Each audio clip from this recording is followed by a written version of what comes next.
رئيس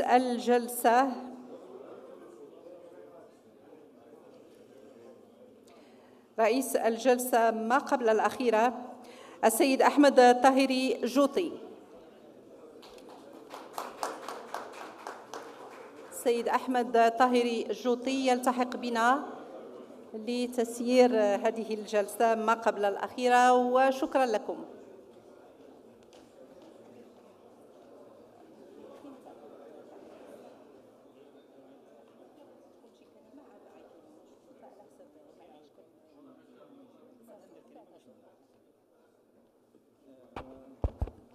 Well, Assalamu alaikum. I'm calling Ms. Maria Luisa Aldem to join the stage, Rafiuddin Shiko, and Yasmin Urich.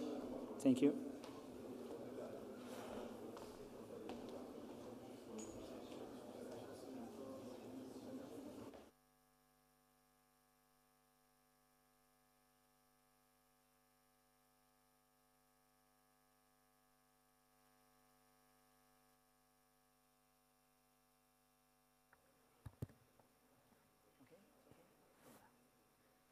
بسم الله الرحمن الرحيم. الحمد لله رب العالمين والصلاة والسلام على أشرف المرسلين وعلى آله وصحبه أجمعين. أما بعد. Ladies and gentlemen, Assalamu alaikum wa rahmatullahi ta'ala wa barakatuh. The first question that we may ask ourselves is, why should we be interested in financial inclusion? Why should we be interested in financial inclusion? Let me make it simple. If you are not included in a financial system, this means that you will not get access to adequate financing to get a house or a car or to satisfy your needs. This means that your quality of life will be impacted significantly. If you have the necessary resources and you are excluded from the system, it means that if we bring you to the system, we will do better. So financial inclusion is about enhancing economic development, and it's about people's quality of life. The last FinDex survey, 2017 global survey, mentioned that at global scale, 6% of unbanked people were self-excluded from financial systems for religious concerns. So from a theoretical perspective, Islamic finance can be a solution to include more people, but this is just theory. In practice, it is more complicated. But today, Islamic financial institutions can contribute in including people in the enhancement of financial inclusion. And one way to do this is to adopt fintech. This is our main topic in this first session, is how Islamic financial institutions can adopt fintech to achieve financial inclusion. And I'm glad to welcome my speakers. Well, I present them not in details, otherwise we will spend the whole day here. We have Mr. Ayman Sajini, the CEO of the ICD. We have Maria Luisa Aldem, she is a member of Lisbon Parliament and passionate about innovation, economy, and payments. We have Mr. Rafiuddin Shiko, Managing Director at Dinar Standard. And we have Ms. Yasmin Urich, who is managing Western Union Business Solutions Bank network in Europe, Middle East, and Africa, and the remaining parts of the world also. Okay. Well, my first question goes to Mr. Ayman Sajini. We have today, do we have in Islamic finance a particular vision of financial inclusion? And is Islamic finance a solution leading to financial inclusion? And how can Islamic finance be part of the financial inclusion national plans? These are 3 questions in one. Thank you.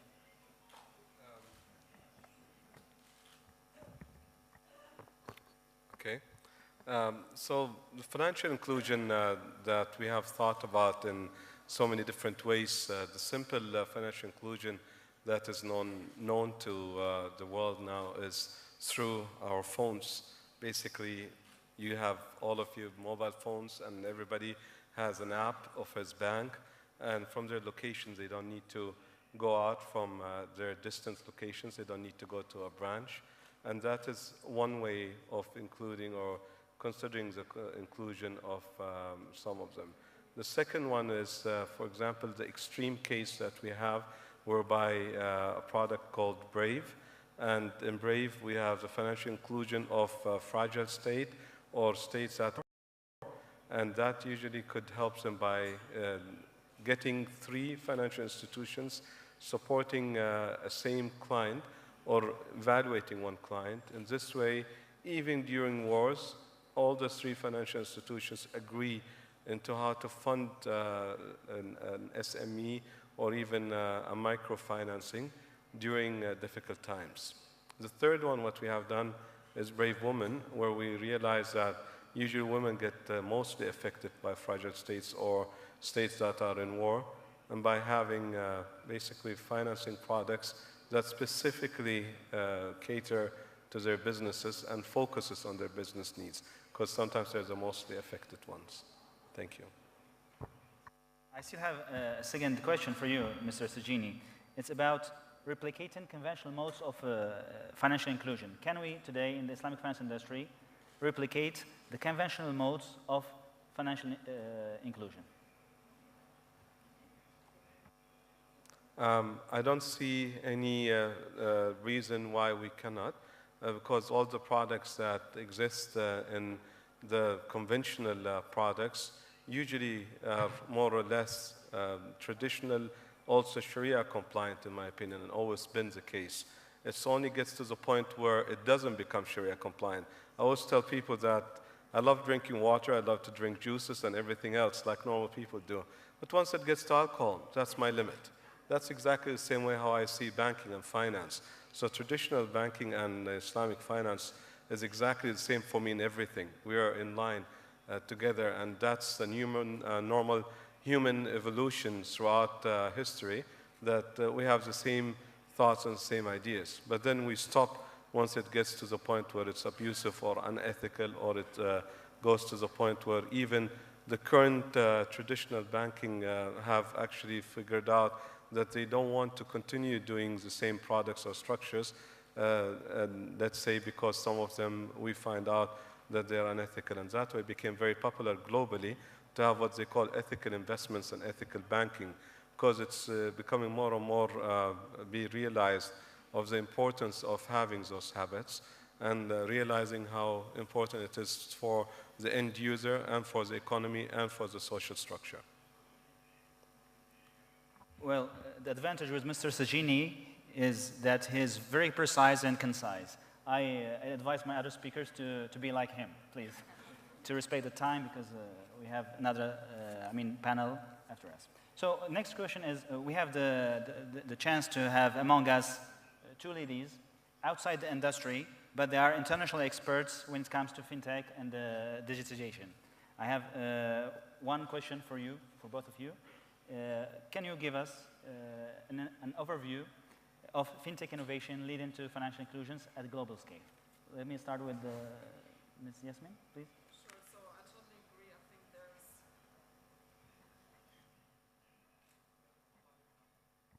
Okay, yeah.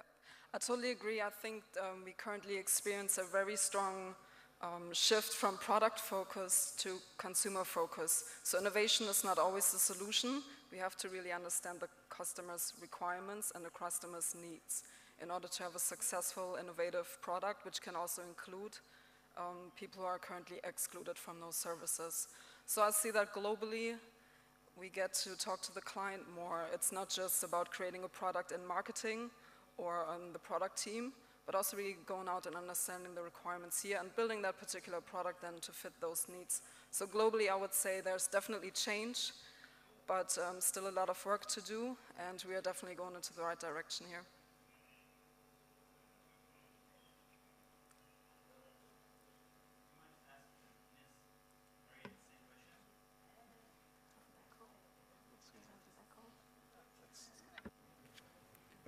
We'll ask you the same question, but you have 2 hats, the hat of a practitioner and also the hat of the... So we need to... Okay, thank you so much. First of all, thank you so much for the invite to be here with you and to share my vision about our industry. Speaking about innovation and getting global, I agree what Yasmin just said. So I think, first of all, we have to wear our clients' shoes.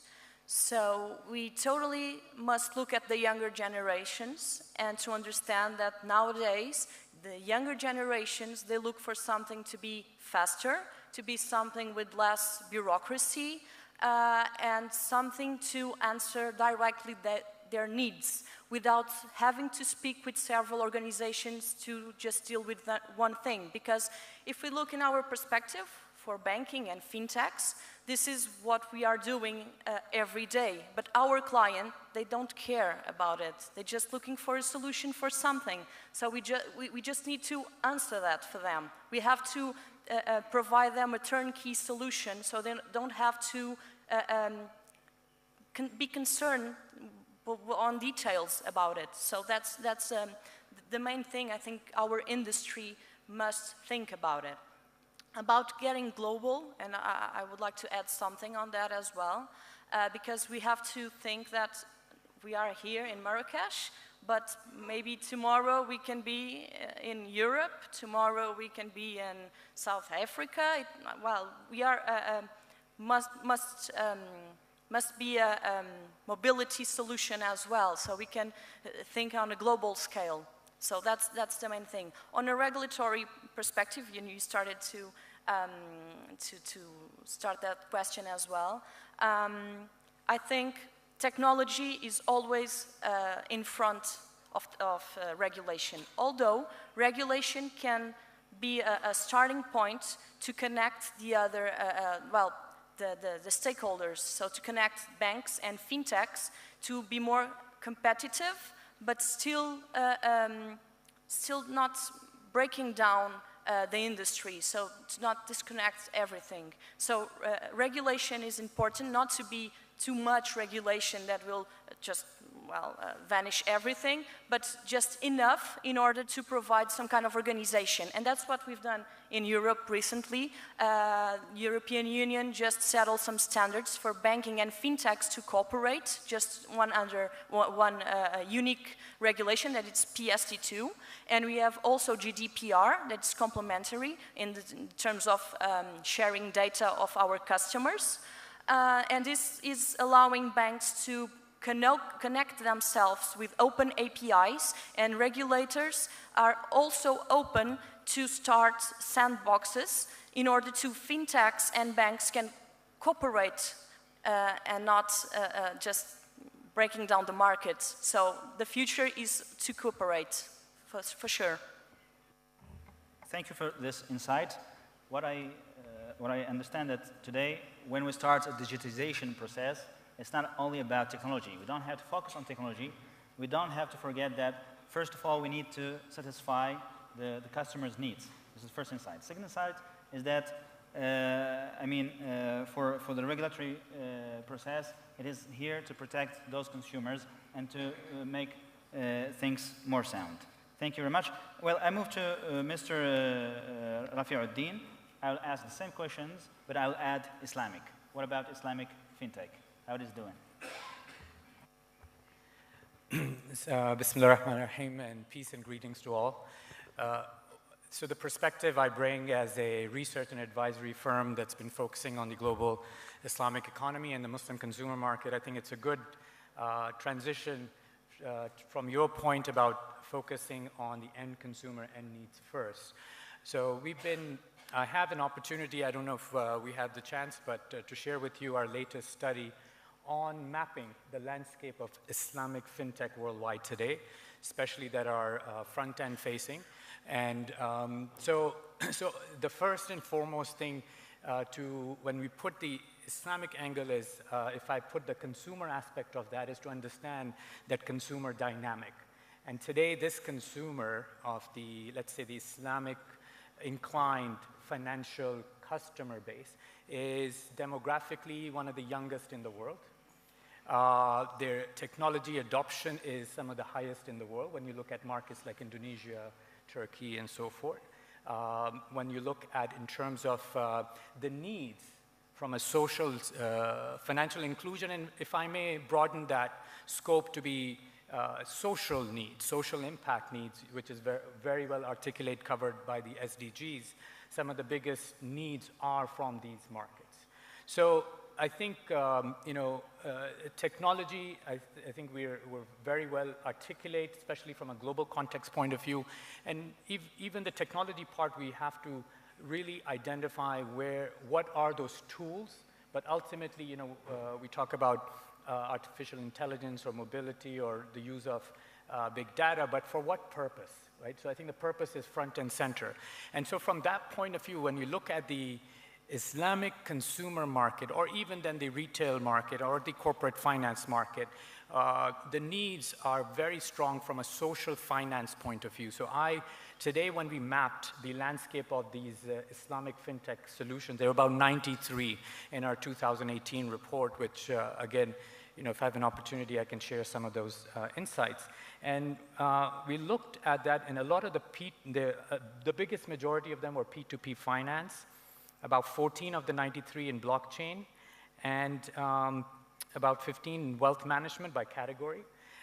When you look at the distribution from a country point of view, the highest number of those 93 fintech solutions were from Indonesia by a big margin, followed by, interestingly, USA, UK, UAE, Malaysia, and then other group of countries. So, and we had a particular criteria. Now, what's interesting about Indonesia as the biggest currently Islamic fintech activity players is a lot of them are focused on social finance. So one of the examples is Ethis Ventures, that is perhaps one of the leading real estate crowdfunding platform that's addressing low-income housing as an area of social fintech. And I mean, I can go on through that statistic set, but I think I'll stop with that as introduction.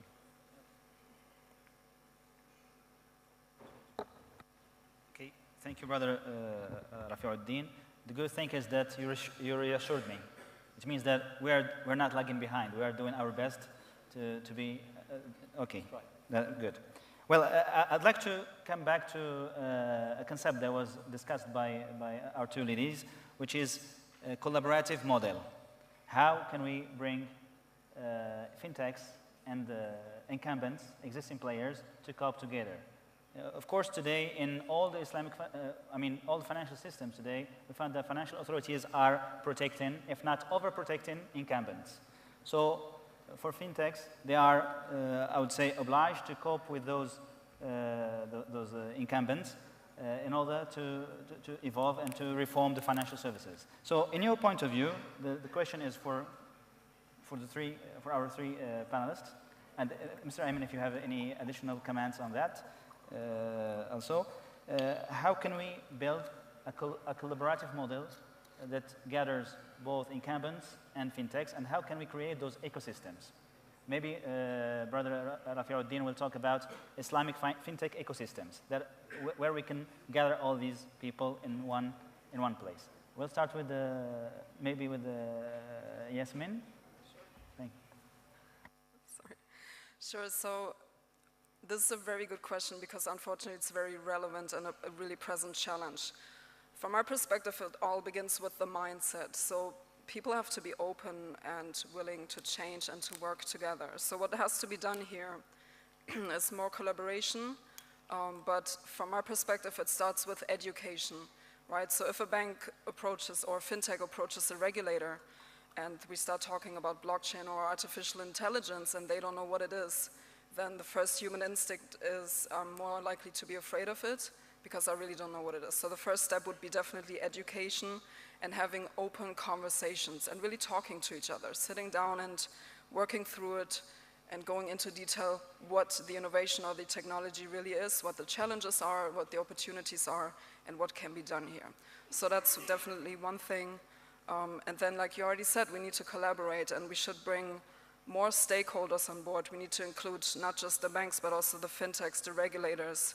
And in order to achieve that, there has to be added value for each stakeholder. Because if I'm a regulator and I don't really see how this would benefit me, then I'm less likely to change and put time and energy and my own education into that. So added value for each stakeholder, make sure we all win, but this has to happen for each country to actually stay competitive. So again, it starts with the mindset, and from there on, it is a lot about communication and education. Well, we talked about collaboration between fintechs and the existing players. I have an additional question. Could incumbents cope together to build this ecosystem, or is it just every incumbent, every Islamic or every bank is an empire in itself, isolated from the other empires? And how could we build this?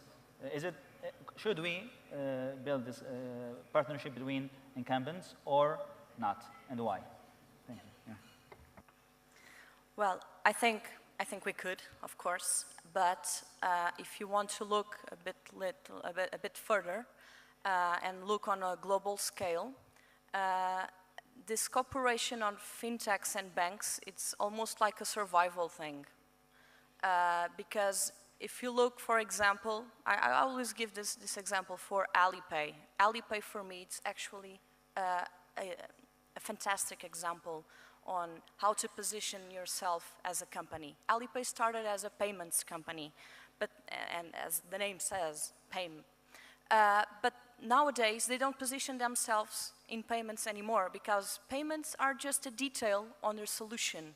So they position themselves as some kind of an application or a solution to manage your life. So they have everything about you to help you to manage your life. So payments are actually a detail on your daily life. It happens that you need payments to manage your life. It's a detail. So this cooperation on financial services and financial inclusion, I think it's actually a survival thing. So you need to cooperate not only between banks, but also with other technologies and also with governments to be more competitive, not only for your own country, but to look all over for your customers and to look all over for the other solutions that might come to your country. So that's what you have to look for.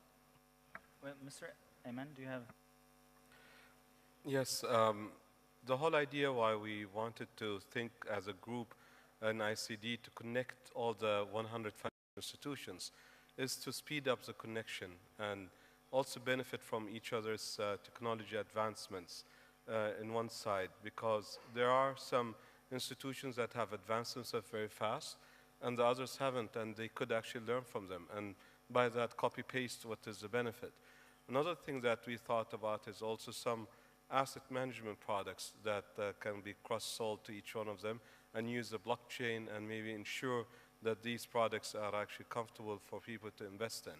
The third point of view, which maybe some don't find it that much of financial inclusion, I was recently in Sri Lanka and I've been honored to be invited into a very great event that they had. It's regarding supporting orphans that after the age of 18 in Sri Lanka, they lose the home that takes care of them. And that's financial inclusion. They have basically created an investment fund for them throughout their life to get to that point, hoping that this type of a system could be also included in all the 100 financial institutions as a concept. It's a great idea that really supports the inclusion of the ones that sometimes are really forgotten. So there are great ideas in the financial technology world that can be replicated and easily utilized by others if they choose to do so.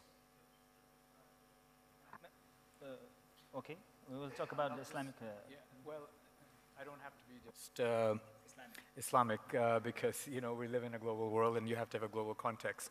I just wanted to point out there's actual research now, and I believe it's the latest one from PwC, that shows this notion or this concern or that the existing incumbent financial institutions have that banking is going away, as a matter of fact, is not necessarily true. As in fact, there are advantages that the existing incumbents offer that the early stage or fintech startups don't have, i.e. trust as being one of them in terms of the end user trust and the scale and the regulatory experience and so on and so forth. So I think where that question today exists, I believe, in terms of where the market is, both need each other. The startups need these incumbents to be able to scale and reach the markets. So both need each other, and I think we're seeing that happen. So I thought that was quite insightful and relevant to your question. Well, my next question is for Ms. Maria and Mr. Ayman too. It's about regulation. Do we need to regulate fintech world? I mean, should we regulate every little new innovation? Because if I can't, as a startup, as a fintech, if I cannot launch my offer to the public, I need a license. Well, the financial authorities will tell you, if you need a license, we have to create or to initiate a regulatory framework. So a regulatory framework would take a lot of time before it goes. And this will limit innovation. And do you think that we do really need regulation for any new innovation? And if yes, what is the best process to have? And how can we deal with regulation versus innovation? How can we manage this? We'll start with the ladies first. Well, I do believe we do need some kind of regulation, but not too much regulation, as I said before. And for example, in Europe, we have different types of levels on regulation depending on what you're doing. Of course, if you want to start a project, I think the smartest way is without the umbrella of that type of regulation, and to just partner with a bank or a fintech already under this regulation. So let's just start, or even to have the solution as the Netherlands have on the sandbox solution. So you will have regulation, but there are some steps you need to achieve first in order to be regulated. So I think there are steps to go. What are the main challenges if we don't have regulation? Well, it's difficult to deal, and probably your customer won't trust the products and the services you are providing. So I believe you have to be under some type of regulation. To put it in two different points, one way I would like to say that lots of regulators globally now have the sandbox concept, whereby anyone that has a kind of financial technology and they're interested to put it in the market, and they want to use the financial regulated entities to conduct such a transaction, they can actually more or less test it there under the eyes of the regulator, get the regulator comfortable with the concept, and then test it also under the regulator monitoring processes, and then take it to the public. And that's, I think, the way how it comforts all the regulators and comforts also the users of those financial technology. Now, there's other theory whereby people are saying, but some regulators did fail us in so many different ways, and we want to go on our own, and that's why maybe cryptocurrency came out, and so on. But then they had to still find a way to regulate themselves. That's why you hear about blockchain coming up, because it will ensure that whatever is not regulated kind of has a trace to it, a track to it, and so on. So more or less humans do want to get comforted that there is some framework that everybody can understand. It's a standard. And it's not just in the financial world. I would say it's same way in the food. Just when you go out and you look for a restaurant, if you go internationally somewhere and you really don't know the food style, you'll go for the big international names that everybody knows, and you'll just have your meal and leave. And this way you're comfortable that you got what you wanted with the standard that you wanted it. There are others that want to explore, and they sometimes, fail and so on. It happens too. So I think the world would, one way or another, go back and feel more comfortable to be in a regulated environment, as it comforts everybody, whether it's the user or the regulator or the financial institution itself.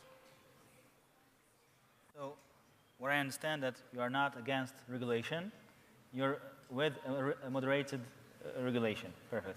Well, my next question is for Mr. Rafiuddin, is about how can we create Islamic fintech innovation ecosystems. Now, as you know, if we talk about regulation, it's a layer of complexity that can limit innovation. In Islamic finance, we have a second layer, which is Sharia. So we have to pass through these layers in order to launch the offer. So how can we, what are the key success factors that can enhance the development of Islamic fintech ecosystems? I don't think we need a separate ecosystem for sure, and it's already being evidenced by the fact that we have various sandboxes within the IDB member countries, Bahrain, Fintech Bay, in Dubai, DFC, Fintech Hive. In Indonesia, there's regulations supporting Islamic crowdfunding, all in context of the wider fintech regulations. So in context of your question of creating ecosystems, and as we just heard about, creating these sandboxes and a regulatory environment, I think the same things apply to the Islamic fintech. It's just, it's a layer, but it doesn't affect development of the Islamic fintech ecosystem. It's a layer that exists if you're a fintech with a certain kind of a regulatory requirement of crowdfunding versus cryptocurrency versus something else. I think a similar layer applies, but I don't think the ecosystem gets affected too much. Recent example is I know DIFC does their Fintech Hive accelerator program, and one of the verticals is Islamic fintech. So, I think that's my sense so far. I don't know. Well, thank you. Well, generally we are trying to link fintech to financial inclusion because most of the time, and if we come back to if we check the fintech survey, we find that the most unbanked people are excluded because of the high value of and high cost of financial services. So that's why we are emphasizing on fintech as a way to lower this cost. And the idea is that not to just include people, because payments and mobile payments and all these examples that are creating success stories in Eastern Africa are just the first stone, but we can build on it other things. For example, let's take the example of M-Pesa, for example. In Kenya, there was another company which is called M-Kopa. They used the mobile payment in order to sell their services for solar panels. And through the M-Pesa, you can pay for every day an amount of rental of the panel solar. If you don't pay this day, the panel is locked from distance. And another example is Econet, which provides index insurance based on mobile payments. So, I mean, financial inclusion and the mobile payments and fintech is just the first block. What are the blocks that can we add to the ecosystem so that we can provide new services and new high added value services? You can. Do you have any experiences or examples to share with us on that issue? Okay. Sorry. Thanks. If you don't mind, I can just share my view on it. I think people are looking for Amazon in their lives. So they're looking for marketplaces, and not only on a product perspective, but also in finance as well. So they don't want to be in several banks, in several stores, in several places. They want the information to just appear to them. So in a natural way. So that's the challenge, I think, in all the industries we have nowadays, that we have to provide, that's why it's so important to cooperate, because we have to provide just one solution to our customer, and inside of that solution, he can access all. I think that's the key. It's to provide a turnkey solution to the customer in order to have just one place to do it all. Now, yesterday we were talking, we had a discussion, and we talked about the leadership. Means today, if I decide to start a process of digitization, I have to pay attention to the pace of digitization in a country. And if my pace of digitization is faster than the one of the country, it means that I'm the leader. So my question is, what is the request, what is the prerequisite to be a leader in terms of digitization in a country or in a region? What kind of leadership do we expect in this area? So, Yasmin, please. I would like to talk about 3 things in particular. So the first one would be to be able to lead beyond boundaries. So we need to get out of our silos. A boundary could be our department, could be our function, or even just our own organization. We have to start looking at things globally, and we have to look at the entire world, and we also have to lead beyond those boundaries that we've previously seen in the industrial area. So now in the digital age, that is extremely important, to be able to lead across different stakeholders, different languages, and different levels of expertise, and bring that together. So that's very much relating to communication and keeping that open mind. The second thing definitely is to build trust and cultivate a higher trust culture, because without trust, we are less likely to collaborate. I will not collaborate with anyone I don't fully trust. So we need to go back and build trust and try to move away from just being authoritative. And trust has to be earned and demonstrated, but that is the foundation that you have to build within your organization and beyond in your collaborative efforts. And then the third one is to keep learning, because change and innovation is coming from anywhere, from anyone at any given time. There are new technologies coming up, new solutions coming up, and new ideas, and we have to stay on top of those. We have to constantly learn and keep a growth mindset and move away from our stagnant mindset that there's only one way how things can work. That's really old thinking we need to try to get out of.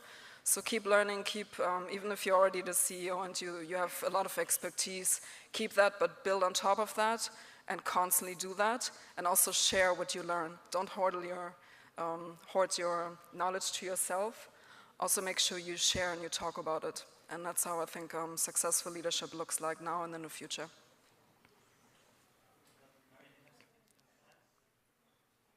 I think she said almost all. I think there's another thing. I think you have to be the first. So you have to move fast. That's the thing I recommend. What about lobbying? Oh, lobbying as well, and that's why I've said previous that the governments are also important to be involved in this, because